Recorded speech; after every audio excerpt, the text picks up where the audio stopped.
दोस्तों फाइनली आपके कहने पर मैंने नया चैनल बना लिया है जिसका नाम है नोवानोमिक्स, जिस पर मैंने ऑलरेडी अभी तक 40 से 50 वीडियो अपलोड कर दिए हैं। अगर आपने मेरे नए चैनल को अभी तक सब्सक्राइब नहीं किया है तो लिंक आपको नीचे डिस्क्रिप्शन में और पिन कमेंट में मिल जाएगा। तो चलिए बिना किसी देरी के शुरू करते हैं आज का ये वीडियो।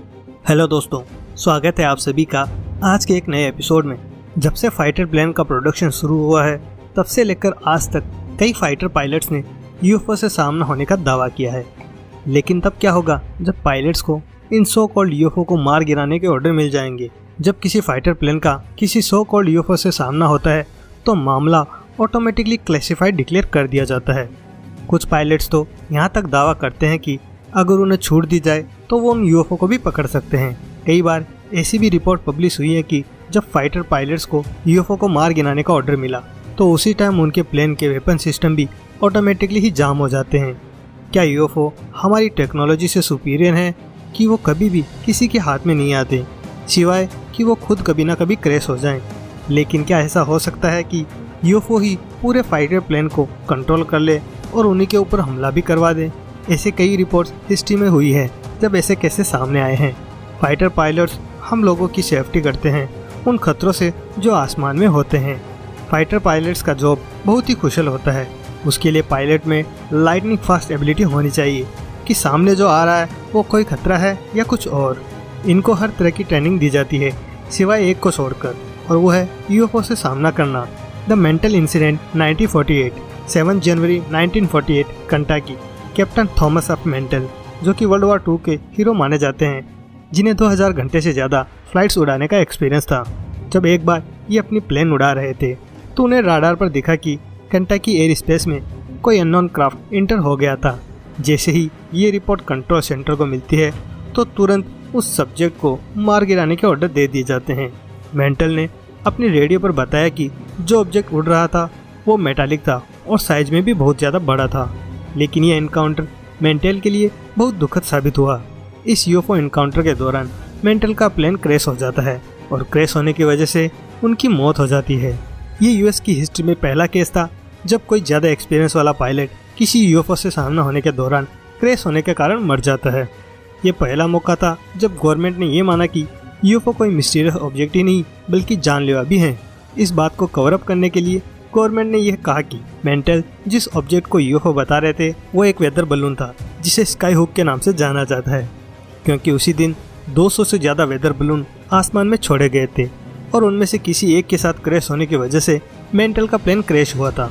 इसी इंसिडेंट के 40 साल बाद ये बात ब्राज़ील में हुए एक इंसिडेंट से और पुख्ता हो जाती है कि यूएफओ को चेस करना अलग बात है लेकिन उनको पकड़ना नामुमकिन। The Sao Paulo UFO incident 1986 Brazil. कहा जाता है कि इस दिन एक साथ 20 यूएफओ को ब्राज़ील में देखा गया और उन्हें देखने के कई गवाह भी मौजूद थे।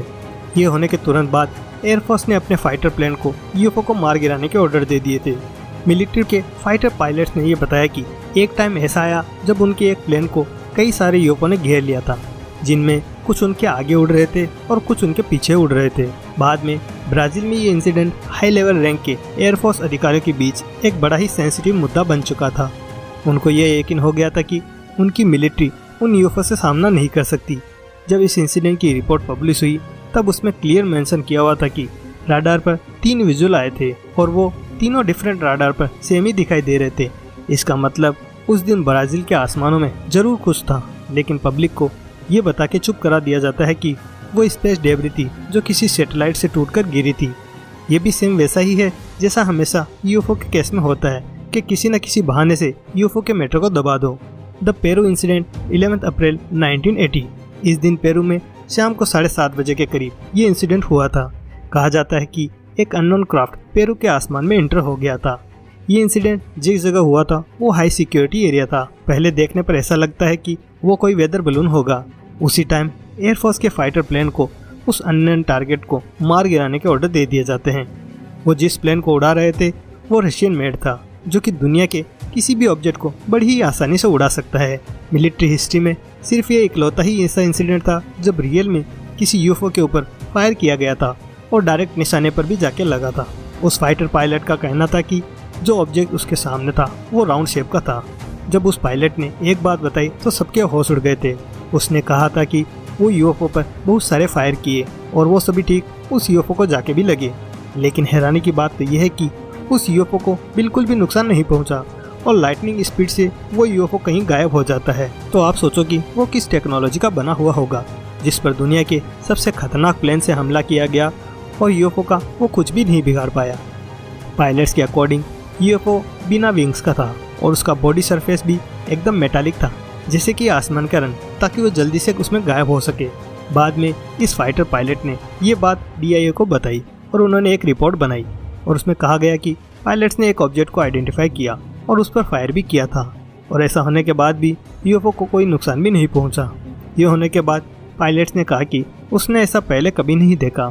फायर करने पर कुछ न होने के कारण वो पायलट डर गया था और जान बचाने के लिए वो वापस एयरफोर्स बेस पे आ गया। उसने कहा कि सौभाग्य की बात तो ये रही कि उस यूएफओ ने इसका पीछा नहीं किया, अगर करता तो शायद मेंटल जैसी इसकी भी हालत वही होते। आखिर वो क्या था जो उस पायलट ने पेरू के आसमान में देखा था? क्या उसने सच में उस यूएफओ पर फायर किया था? क्या वाकई में उसने डायरेक्ट हिट किया था या फिर उसने जो बताया वो कोई झूठ था? आज भी ये बहुत क्रिटिकल सब्जेक्ट माना जाता है कि क्या करना होगा उस वक्त जब किसी यूएफओ का सामना हो जाए एक फाइटर प्लेन से। The COMETA report. इस रिपोर्ट का मेन बेस ये है कि अगर किसी यूएफओ से सामना हो जाए तो उस वक्त क्या किया जाए। 1999 में कोमेटा रिपोर्ट फ्रांस में पब्लिश हुई थी। इस रिपोर्ट में कई यूएफओ इंसिडेंट को बेस मान के इसको बनाया गया था। इसमें कहा गया था कि यूएफओ एक सॉलिड ऑब्जेक्ट बॉडी सरफेस का होता है जिसे आप छू भी सकते हैं, और ये भी कहा गया था कि जब इनको देखा जाए तो इन्हें एक्स्ट्रा टेरेस्ट्रियल एयरक्राफ्ट कंसिडर किया जाए, यानी कि दूसरे सिविलाइजेशन के एयरक्राफ्ट। इस रिपोर्ट को बनाने वाली कमेटी में 13 मेंबर्स थे। उन्होंने ये रिकमेंड किया था कि अगर हमें अपने आप को डिफेंस करना है तो जब इनका सामना होता है तो इन्हें एयर स्पेस से बाहर निकालना या फिर इनको मार गिराना होगा। लेकिन इस रिपोर्ट के अगेंस्ट भी कई वैज्ञानिक थे। उनका कहना था कि क्या होगा जब आप किसी एक यूएफओ पर हमला करेंगे, शायद उससे ये होगा कि आप बाकी के यूएफओ को फाइट करने के लिए उकसा दो। और जैसे ओल्ड इंसिडेंट हुए हैं कि यूएफओ पर फाइटर प्लेन से हमला करने पर भी कुछ नहीं हुआ, जबकि वो सिर्फ एक ही प्लेन था। तो सोचो क्या होगा जब एक पूरी एलियंस मिलिट्री अर्थ पर फुल फोर्स से हमला करे।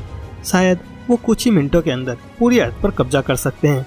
दोस्तों, ऐसे कई इंसिडेंट हो चुके हैं जो अब तक पब्लिक के सामने नहीं आए या पब्लिक उनसे अभी तक अनजान है, बट टाइम टू टाइम मैं आपको इनके बारे में इन्फॉर्मेशन देता रहूँगा, क्योंकि ये सभी जानकारी आज इंटरनेट पर मौजूद है।